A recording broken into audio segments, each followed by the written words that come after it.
하나님의 말씀 보시겠습니다. 오늘 우리에게 주신 하나님의 말씀은 마태복음 5장 27절부터 32절의 말씀입니다. 마태복음 5장 27절부터 32절의 말씀입니다. 제가 하나님의 말씀을 봉독합니다. 또 간음하지 말라 하였다는 것을 너희가 들었으나 나는 너희에게 이르노니 음욕을 품고 여자를 보는 자마다 마음에 이미 간음하였느니라. 만일 내 오른 눈이 너로 실족하게 하거든 빼어 내버리라. 내 백체 중 하나가 없어지고 온 몸이 지옥에 던져지지 않는 것이 유익하며, 또한 만일 내 오른손이 너로 실족하게 하거든 찍어 내버리라. 내 백체 중 하나가 없어지고 온 몸이 지옥에 던져지지 않는 것이 유익하니라. 또 일렀으되 누구든지 아내를 버리려거든 이혼 증서를 줄 것이라 하였으나 나는 너희에게 이르노니 누구든지 음행한 이유 없이 아내를 버리면 이는 그로 간음하게 함이요 또 누구든지 버림받은 여자에게 장가드는 자도 간음함이니라. 아멘. 말씀을 통한 주의 은혜와 평강이 모인 모든 자들 가운데 넘치기를 축원합니다. 오늘은 예수님께서 십자가를 지시기 위해 예루살렘에 입성하신 것을 기념하는 종려 주일입니다. 유대인들은 많은 이적과 기적을 행하시고 말씀을 가르치신 그 예수님께서 예루살렘에 오신다는 소식을 전하여 듣고 기대감을 가지고 예수님을 환영하였습니다.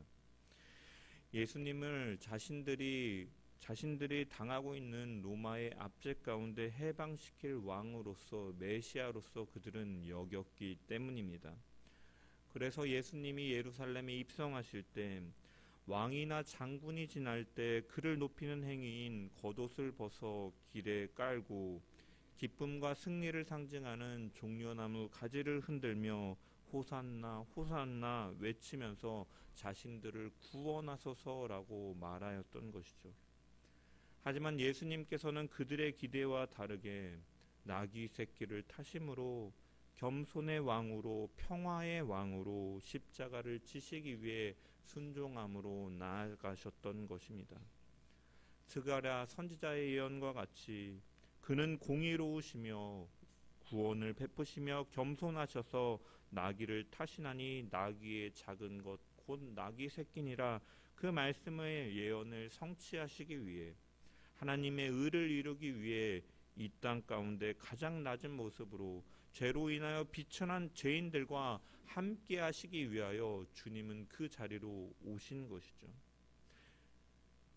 그들을 회복시키시고 그들을 통치하시고 열방이 하나님께로 돌아오게 하시는 왕으로서, 겸손의 왕으로서, 평강의 왕으로서 주님은 오신 것입니다. 이렇게 오신 예수님께서는 우리에게 복으로 임하신 것이죠. 율법의 모든 요구를 이룰 수 없는 죄인들을 대신해서 율법의 모든 요구를 이루시는 그분께서 그 의를 이루셨고 그 의를 모든 믿는 자에게 주심을 통하여서 의롭게 여기심을 통해 구원을 이루는 것입니다. 그래서 예수님께서는 팔복에 대해 말씀하시면서 주님을 따르는 제자들을 향해서 이미 복이 있나니 너희는 복이 있는 자다라고 선언을 하시면서 축복을 하신 것입니다. 예수님을 통해서 하나님과의 바른 관계로 세워지는 복을 누리며 살아가는 자들이 되었기 때문에 복이 있는 자다라고 이미 선언을 하시는 것이죠. 그 예수님의 통치를 받는 자는 더 나은 의로 살아가게 됨을 또한 말씀하셨습니다. 그것이 바로 비유로 말씀하신 세상의 소금, 세상의 빛입니다. 세상의 소금과 빛은 하나님의 성품을 이 땅 가운데 사는 동안 드러내며 살아가는 의와 인애를 드러내며 살아가는 삶이고, 그 구체적인 삶의 모습이 바로 바리새인들과 서기관보다 더 나은 의라고 주님께서는 말씀하셨습니다. 그래서 주님은 율법을 폐하러 오신 것이 아니라 완성하러 오셨다라고 말씀하시면서 지난주에는 이 살인이라는 분노라는 이 신뢰를 가지고 더 나은 의에 대해서 말씀하셨고, 오늘 본문은 간음이라는 그 실제 예를 가지고 주님은 더 나은 의에 대해서 말씀하고 계신 것입니다. 왕 대신 주님을 따르는 자는 더 나은 의로 살아가는 자들이다라고 말씀하고 계시죠. 여기서 더 나은 의로 살아간다라는 것은 바리새인들과 서기관들처럼 철저하게 율법을 외형적으로 어떠한 조항들을 더 많이 지키라라는 의미가 아니라 그러한 외식적이고 외형적인 것에만 포커스를 두고 초점을 두고 행위적으로 지키며 의를 얻으려고 했던 것을 뛰어넘어서 그 율법을 통하여 자신이 죄인됨을 깨닫고 나는 이렇게 율법으로 인하여 죄인됨을 깨닫는데 이 율법의 모든 요구를 완성하신 그 주님의 의로만 우리가 구원받을 수 있음을, 하나님께 나아갈 수 있음을 기억하면서 그 하나님의 은혜에 감사하고 하나님을 향한 그 내면적인 열심, 하나님을 향한 사랑, 그리고 그 받은 사랑을 통해 이웃의 사랑을 나누며 살아가는 그 본질적인 의가 바로 더 나은 의임을 말씀하고 계시는 것이죠. 그래서 오늘 본문의 말씀도 살펴보면 사실 간음이라는 것은 남자와 여자 혹은 여자와 남자라는 이러한 관계 속에서 이루어지는 죄임을 언급하고 있지만 사실은 이러한 제한적인 이 율법을 통하여서 사실은 주님께서 말씀하시고자 하는 것은 그 마음의 중심이 결국은 하나님 사랑이 있어야 되고 이웃에 대한 사랑이 있어야 됨을 말씀하고 계신 것입니다. 그래서 오늘 말씀을 조금 구체적으로 살펴보면 먼저 27절과 28절의 말씀을 보면 또 간음하지 말라 하였다는 것을 너희가 들었으나 나는 너희에게 이르노니 음욕을 품고 여자를 보는 자마다 마음에 이미 간음하였느니라 라고 말씀하셨습니다. 이 예수님의 말씀은 우리가 지난주에 이전 단락에서 살펴본 것처럼 그 살인에 대해서 언급할 때와 마찬가지로 구약의 말씀을 인용하시는 것이죠.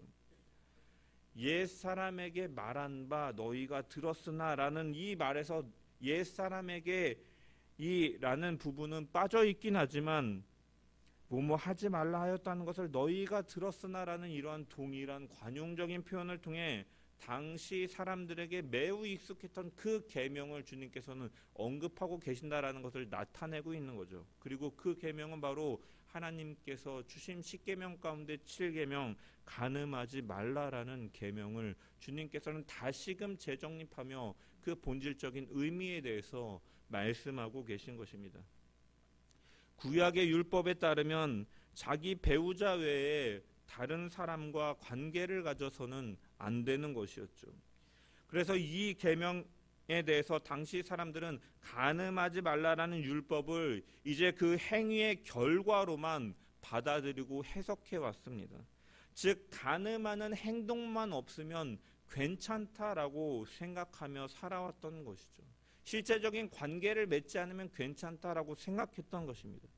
이에 대해서 예수님께서는 뭐라고 말씀하십니까? 그러한 것들이 잘못된 것임을, 그러한 금지적인 조항 가운데 담겨있는 너희의 진짜 하나님께서 주시는 그 의미들을 생각해봐라 라고 말씀하시면서 28절에 나는 너희에게 이르노니, 하나님의 권세로 다시 말씀하시는 거죠. 음욕을 품고 여자를 보는 자마다 마음에 이미 간음하였느니라 라고 말씀하시는 것입니다.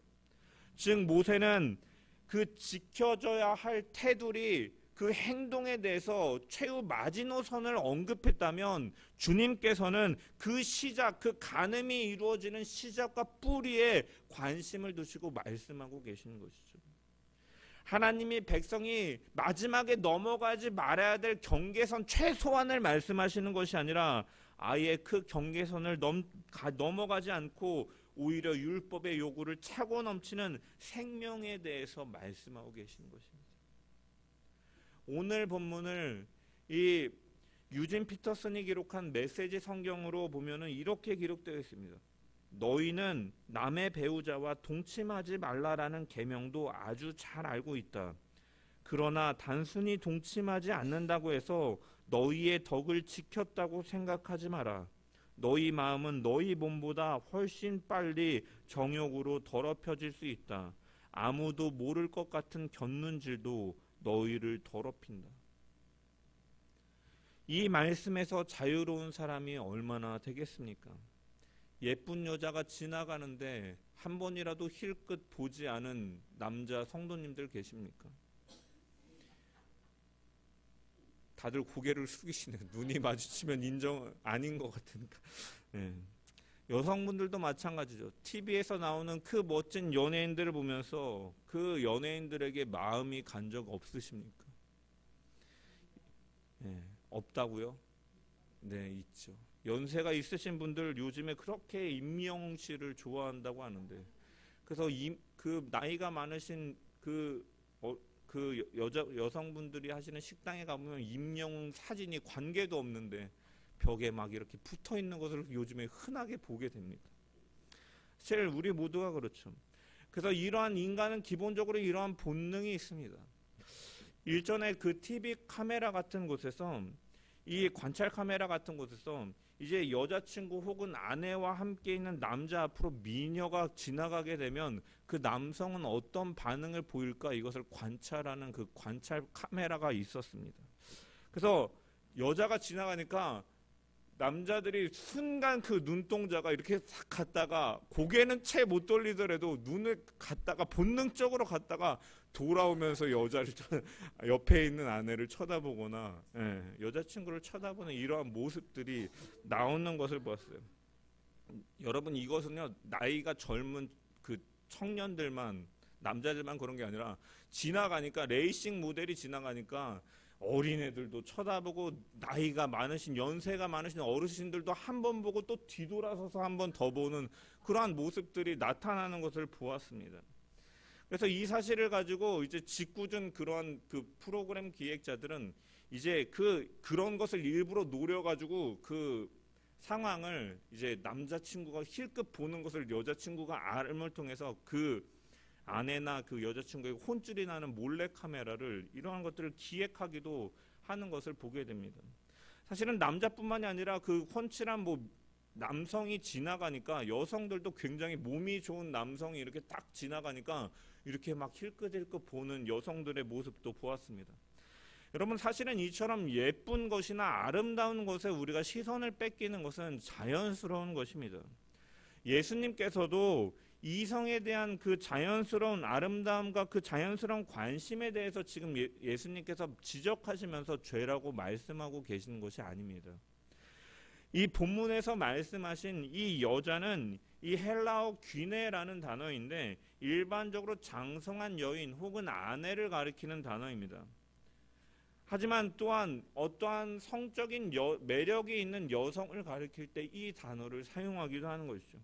그리고 여기 보고, 이 여자를 보고, 이 보고에 해당하는 헬라어는 블레포라는 단어인데, 단순히 보다라는 의미가 아니라, 그냥 쳐다보다라는 의미가 아니라 그 의미 이상의 그 마음적, 심적인 기능까지도 포함하는 단어로 주의를, 관심을 깊이 갖고 주의를 기울여 관찰하다, 매우 적극적인 의미를 가지고 있는 단어인 것이죠.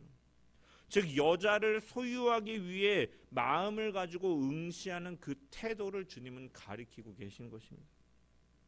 단순히 본능적인 감정에 의해서 아름다운 여성에게 그냥 자연스럽게 한번 흘깃하는 것 가지고 말씀하시는 것이 아니라, 그 여성을 가리켜서 성적인 대상으로 삼고자 하는 그러한 마음과 그 의도를 가지고 면밀하게 여자를 바라보는 그러한 행동, 그 마음가짐을 주님께서는 가리키고 계신 것이죠.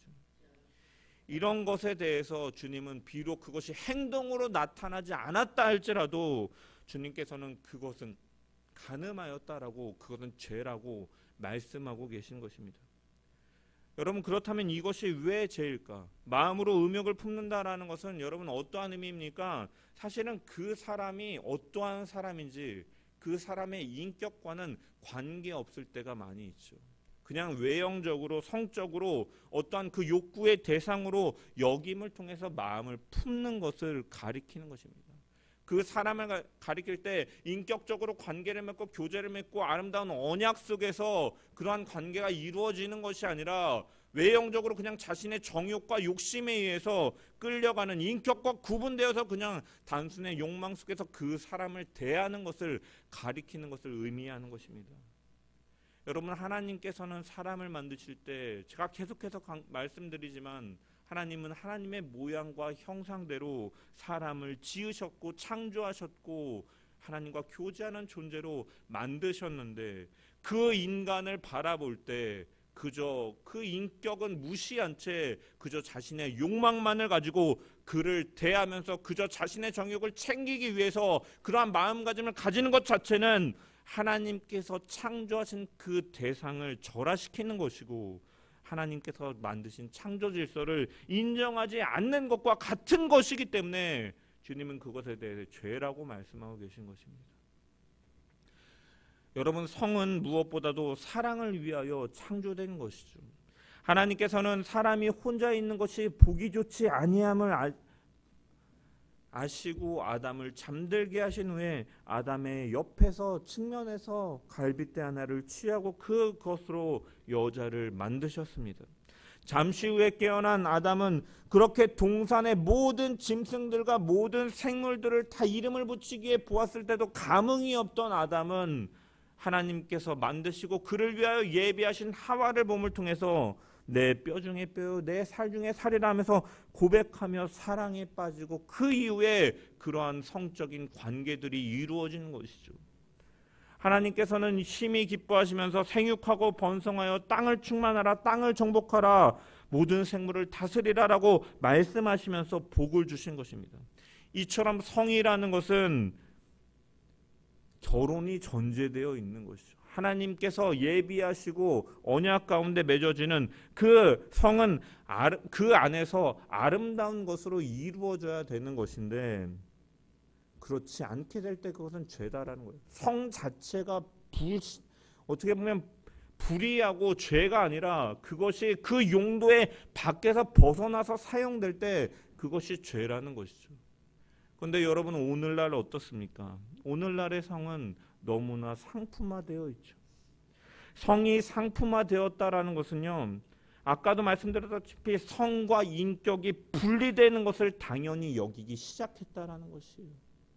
그 사람에 대해서 관계를 맺고 그 사람과의 그런 관계와 언약 속에서 그 인격까지 사랑하면서 이 성과 관계로 연결되는 것이 아니라 그것과 상관없이 그냥 자신의 욕망과 그것과 상관없이 그저 자신의 정욕을 쫓아서 그것을 상품화시키고 그것을 당연히 여기는 시대가 되었다라는 것을 의미하는 것입니다. 그래서 오늘날 어느 정도냐, 젊은 여성들이 돈을 벌어야 되는데 알바하면 힘들고 돈도 얼마 되지 않으니까 젊은 여성들, 대학생들도요, 자기의 몸을 팔아서 돈을 버는 것에 대해서 문제의식으로 여기지 않는다는, 이것도 내 자산이고 내 능력인데 이걸로 돈을 버는 것이 뭐가 문제냐라고 하면서 업소에 나가서 돈을 벌고 그 바짝 벌어서 나중에 그 과거는 그냥 숨기고 자기가 하고 싶은 것을 하겠다라고 하면서 사는 젊은 여성들도 많이 있다고 합니다. 남성들 역시도 이 돈을 가지고 욕구를 해결하는 것이 너무나 자연스러운 것이라고 여기면서 남자들 중에 그런 업소 한번 가보지 않은 사람 어디 있겠냐라고 하면서 당연한 것처럼 여깁니다. 사실 안 간 사람도 많거든요. 저도 안 가봤고, 자기들이 그러니까 그렇게 여기는 것이죠. 또한 오늘날 많은 젊은이들이 결혼은 하지 않고 그냥 함께 사는 동거의 그런 형태를 많이 보이죠. 육체적 결합은 하되 책임을 지지 않고 조금만 맞지 않으면 그냥 뿔뿔이 자기 갈 길 가겠다라는 것입니다. 이것은 성경적인 사랑이 아닌 것이죠. 보네퍼 목사님께서 이런 말씀하셨어요. 사랑은 인간의 일이고 결혼은 하나님의 일이다. 누구나 사랑은 할 수 있다. 그러나 결혼에 이르지 아니한 사랑은 아직 사랑이 없다. 그 속에 책임이 없기 때문이다. 서로에 대한 책임, 인격과 그 성과 그 하나로 보는 가운데 이루어지는 그 사랑이 진정한 사랑임을 말씀하고 있는 것이죠. 이런 모든 것은 선하신 하나님께서 주신 아름다운 것인데 이제 이 선한 도구가 제약된 세상 가운데 그 목적과 그 이해가 왜곡됨을 통해서 사용되어지고 있는 것입니다.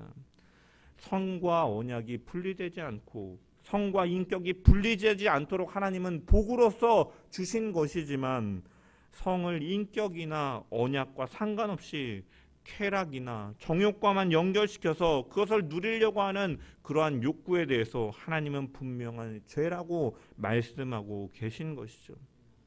이어서 주님께서는 이것에 대해서 이렇게 말씀하십니다. 29절부터 30절에 보면은 만일 내 오른 눈이 너로 실족하게 하거든 빼어내버리라. 내 백체 중 하나가 없어지고 온 몸이 지옥에 던져지지 않는 것이 유익하며 또한 만일 내 오른손이 너로 실족하게 하거든 찍어내버리라. 내 백체 중 하나가 없어지고 온 몸이 지옥에 던져지지 않는 것이 유익하니라.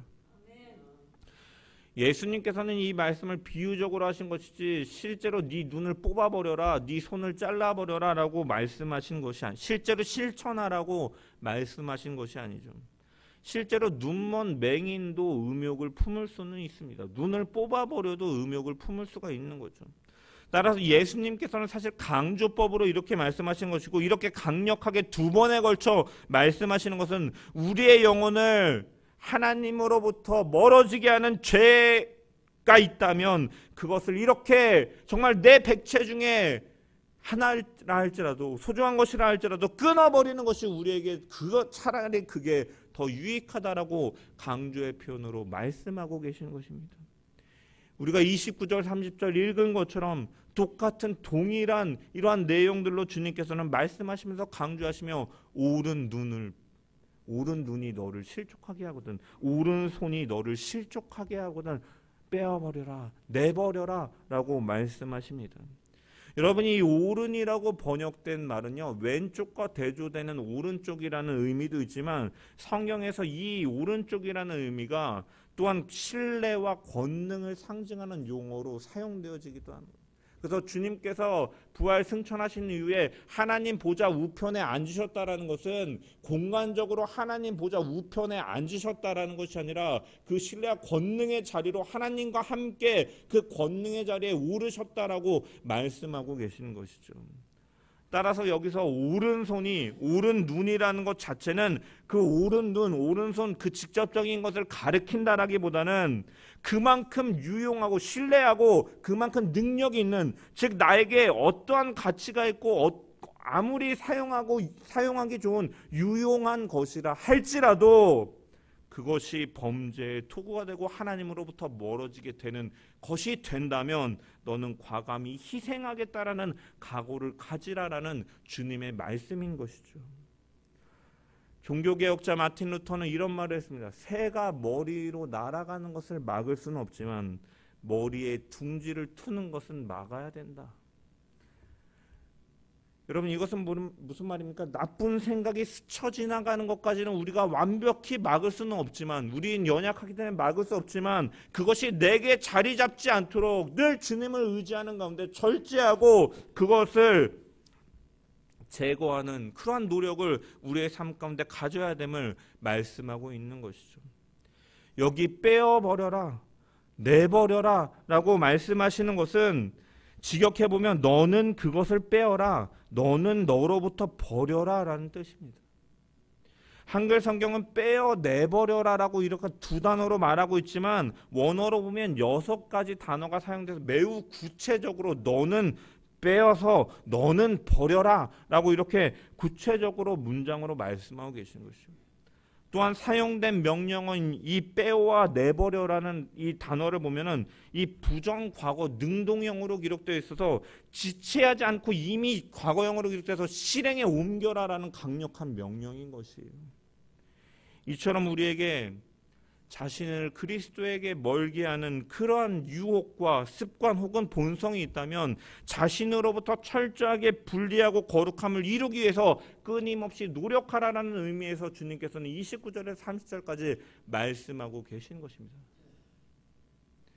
우리가 영광스러운 새 몸을 입기까지 아무도 죄에서 완전히 자유할 수는 없지만 하나님께서는 우리가 죄에 매달리기를 원하시는 것이 아니라 죄를 끊어버리기를 원하시기 때문에 우리는 늘 삶을 점검하고 그것을 제거하기 위해 필요한 모든 행동과 노력을 취해 나가야 됨을 주님께서는 말씀하고 계시고 이것이 바로 더 나은 의라고 말씀하고 계신 것입니다.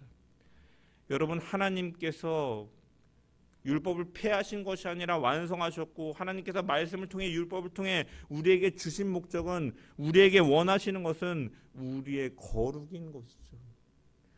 데살로니가전서 4장 3절에 보면 하나님의 뜻은 이것이니 우리의 거룩이니라.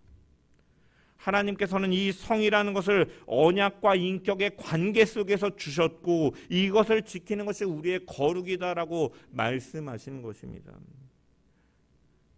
죄는 마음을 빗나가게, 관역에서 빗나가게 하는 것이라고 의미하는데, 우리의 마음이 그렇기 때문에 늘 영적 전쟁터임을 기억하면서 우리의 마음이 청결하여, 마음이 청결한 자는 하나님을 볼 것이요 그것이 바로 복이다라고 말씀하고 있는 것처럼, 끊임없이 우리의 마음을 점검하고 끊임없이 거룩을 실천해 나가는 주님의 통치를 받는 주의 백성 되는 우리 모든 자들 되기를 주님의 이름으로 간절히 축원합니다. 간음은 비록 제한적이고 상징적이지만 매우 특별한 형태의 이웃사랑이라고 할 수가 있습니다. 성적으로 음욕을 품는다라는 것은 아까 말한 것처럼 인격과 상관없이 자신의 욕정으로 상대방을 대하는 것에 불과한 건데, 이것을 금지함을 통해서 단순히 그 사람이 욕정을 푸는 대상이 아니라 그 사람이라는 인격에 대한 사랑으로 내 몸과 같이 대하는 것, 진정한 사랑으로 대하라라는 의미 역시도 이 가운데 담겨 있는 것이죠. 간음하지 말라라는 것은 원래 그 인간의 목적대로 하나님께서 창조하신 대로 대하라라는 의미이기도 한 것입니다. 언약의 관계 속에서 서로를 사랑할 때 남을 행복하게 하는 수단이 되기 때문에 이것이 바로 그러한 의미에서 이웃 사랑을 나타내기도 하는 것이죠. 또한 간음하지 말라라는 의미는 또한 상징적으로 하나님과의 관계 속에서 사용되어지기도 하는 것이죠. 이 하나님과 우리와의 관계를 하나님께서는 언약 속에서 우리를 그의 자녀, 그의 백성으로 삼아주셨고 우리를 사랑하여 주셨습니다. 천하보다 귀하게 한 영혼을 여겨주시고 하루가 천년같이 오래 참으시면서 기다려주시고, 그렇게 너무나 사랑하시기 때문에 독생자를 아낌없이 내어주셔서 십자가를 지심으로 죄값을 치르게 하시고 멸망치 않게 하시는 그 하나님, 그렇게 우리를 사랑하시는 하나님임을 성경은 드러내고 있는 것이죠. 이를 위하여 주님은 이 땅에 가장 낮은 모습으로 오셨고, 십자가의 고난과 죽음이 있는 것을 아시면서도 나귀 새끼를 타고 묵묵하게 그 예루살렘을 향하여 걸어가신 것이죠. 주님의 이런 사랑은 무슨 의미입니까? 그분이 우리의 신랑 되시기 때문인 것이죠. 마태복음 9장 15절에 보면 예수께서 그들에게 이르시되 혼인집 손님들이 신랑과 함께 있을 동안에 슬퍼할 수 있느냐? 그러나 신랑을 빼앗길 날이 이르리니 그때는 금식할 것이니라 하면서 그리스도와 그 제자 성도와의 관계를 신랑과 신부로 비유해서 말씀하시는 것이죠. 이런 관계 속에서 간음하지 말라라는 계명은 이웃 사랑의 계명이기도 하고, 또한 하나님만을 사랑하라는 그 의미가 이 가운데 담겨 있는 것이죠. 우리가 하나님을 사랑하지 아니하고 하나님보다 다른 것을 더 사랑하고 더 우선시한다면 그것은 하나님을 향한 우상 숭배이고, 그것이 바로 영적 간음인 것입니다. 마태복음 6장 24절에 보면 한 사람이 두 주인을 섬기지 못할 것이니 혹 이를 미워하고 저를 사랑하거나 혹 이를 중히 여기고 저를 경히 여김이라 라고 말씀하셨습니다. 두 가지를 동시에 사랑하는 것은 불가능하다라는 거예요. 하나님도 사랑하고 이것도 사랑하는 것이 아니라 그것을 사랑한다면 너는 하나님을 사랑하는 것이 아니다라고 말씀하시는 것이죠. 우리를 사랑하시는 하나님 외에 다른 것을 믿고 의지하는 것, 다른 어떠한 것에 마음을 주고 사랑한다라는 것은 그것은 간음과 다를 바 없다라는 것을 우리는 기억해야 되는 것입니다. 그렇다면 우리의 마음이 어디로 향해 있는지 어떻게 알 수 있습니까? 열 길 물속은 알아도 한 길 사람 속은 모른다 하는데 그 마음을 어떻게 알 수가 있습니까? 사실은 그가 어떻게 행동하는지 열매를 보며 알 수가 있는 거죠. 그 사람이 마음이 어디에 가 있는지, 그 사람이 무엇을 생각하며 사는지, 그 사람이 어떠한 것에 시간을 들이며 사는 건지, 어떠한 것에 물질을 들이면서 그것을 행동하며 살아가 있는지를 보면 그 사람이 무엇을 사랑하는지를 알 수가 있는 것입니다. 여러분, 우리의 한 주간의 삶을 돌아보길 원합니다. 우리가 한 주간 동안 살면서 여러분들은 무엇에 마음을 두시며 살아가셨습니까? 성경은 내 보물이 있는 곳에 내 마음이 있다. 그 보물을 하늘에 쌓으라라고 말씀하셨고, 마음이 중요하기 때문에 모든 지킬 만한 것 중에 더욱 내 마음을 지키라. 생명의 근원이 이에서 남이니라라고 잠언 4장 23절에 말씀하시는 것입니다. 하나님께서는 너는 나 외에 다른 신을 내게 두지 말라라고 말씀하셨습니다. 내게 두지 말라라는 것은 하나님이 아닌 다른 것을 의지하지 말라라는 말씀인 것입니다. 우리는 살다 보면 하나님을 잊어버린 채 눈에 보이는 것을 쫓으며 그것을 의지하며 살아가려 합니다. 그것이 사람이 될 수도 있고, 내게 주어진 부가 될 수도 있고, 내게 주어진 권력이 될 수 있고, 내게 주어진 자리가 될 수도 있는데, 하나님을 제외한 이 세상의 그 무엇도 결코 우리의 마음의 주인이 될 수가 없음을 우리는 기억하며 살아가야 될 줄 믿습니다. 너는 나 외에 다른 신을 내게 두지 말지니라. 내게 두지 말지니라라는 표현은 결혼 서약에서 많이 사용되어지는 절대적인 소유권에 관한 표현이고, 하나님께서는 너는 나의 신부야, 나는 너의 신랑이야 라고 말씀하시면서 한 여자에게 한 남편만 있고 한 남편에게 한 여인만이 있는 것처럼 성도에게는 하나님만을 바라봐야 됨을 주님께서는 말씀하고 계시고 요구하고 계시는 것입니다. 따라서 우리는 간음하지 말라라는 계명 속에서 단순히 육체적인 그 행동의 금지만이 아니라 정말로 우리가 하나님만을 사랑하고 있는가를 점검하면서 그렇게 살아갈 때 우리는 더 나은 의로 살아가는 것이죠. 오직 우리의 신랑 되시는 주님만을 바라보며 그분만을 사랑하며 그분만을 의지하며 살아가는 저와 여러분 되시기를 주님의 이름으로 간절히 축원합니다. 영화 127시간이라는 영화가 있습니다.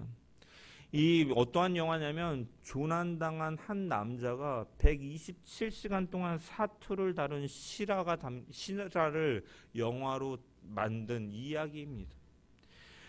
이러한 그 외부 활동 액티비티를 즐기는 이 아론이라는 남자가 있는데, 이 남자가 이 암벽 등반을 좋아해가지고 이 미국 유타주에 있는 이 블루존이라는 그러한 곳으로 가게 됩니다. 그러면서 그가 이제 암벽 등반을 하다가 이제 협곡 사이에 굴러 떨어지면서 이 돌과 절벽 사이에 있는 그 공간에 이 자신의 오른팔이 끼게 돼요. 그리고 그곳은 인적이 드문 곳이라 아무리 소리쳐 불러도 그 사람이 오지 않는 그러한 곳이기 때문에 그는 발버둥을 치게 되죠. 그가 가지고 있는 것이 산악용 로프와 칼 그리고 물 한 병이었다 그래요. 그래서 그는 칼을 이용해서 이 돌을 깎아보기도 하고 로프를 활용해갖고 도르래로 만들어서 자신의 팔을 빼보기로 하지만 빠지지 않았다라는 거예요. 그러던 상황에서 씨름하면서 어떻게든 살아남으려고 그가 버텼지만 지칠 대로 지친 그는 이제 5일이라는 시간이 흐르게 되고 이제 결국은 그 피가 통하지 않음을 통해 자신이 그 괴사하고 있는 팔을 잘라내고 내가 살아야겠다라는 그러한 결심성에서 무딘 칼로 자신의 팔을 잘라내고 협곡을 빠져나와서 지나가는 여행객들에게 구조를 요청하고 조난당한 지 127시간 만에 구조당한 이러한 일들이 있었다 그래요. 이것을 영화로 만들었다고 하는데, 여러분 무딘 칼로 자신의 팔을 직접 자르는 여러분 이 상황을 생각해 보십시오. 아무리 괴사해 가고 있다 할지라도 신경은 아직 살아있을 건데 얼마나 괴롭고 아팠겠습니까? 하지만 그가 그렇게 하였던 것은, 그렇게 한 그의 행동은 그가 정말로 살고 싶었기 때문에 그렇게 행동을 하였던 것이죠. 여러분 육신의 생명도 이럴진데 우리가 생명 되신 하나님과의 관계 속에서 바르지 못하게 하고 우리를 자꾸 사망으로 끌고 가려고 하는 것들이 있다면 여러분 우리는 삶 속에서 그럴 수도 있지 뭐 하면서 죄에 대해서 관대하게 여기는 것이 아니라 그러한 고통을 감내하면서라도 너의 오른눈을 빼어버려라, 내 오른손을 잘라버려라, 차라리 그게 너에게 유익하다라고 말하는 것처럼 그것이 때로는 내게 너무나 유익하고 때로는 너무나 유용하다 할지라도 그것이 하나님과의 관계 속에서 막는 것이 있다면 그 고통을 감내하더라도 끊어버리고 생명의 관계로 나아갈 수 있는 저와 여러분 되시기를 주님의 이름으로 간절히 축원합니다. 온전케 하시는 예수를 바라보라라는 히브리서의 말씀처럼 우리의 마음을 주님께로 향하고 주님께 두고 거룩함을 이뤄나가는 우리 모든 자들 되기를 주님의 이름으로 간절히 축원합니다.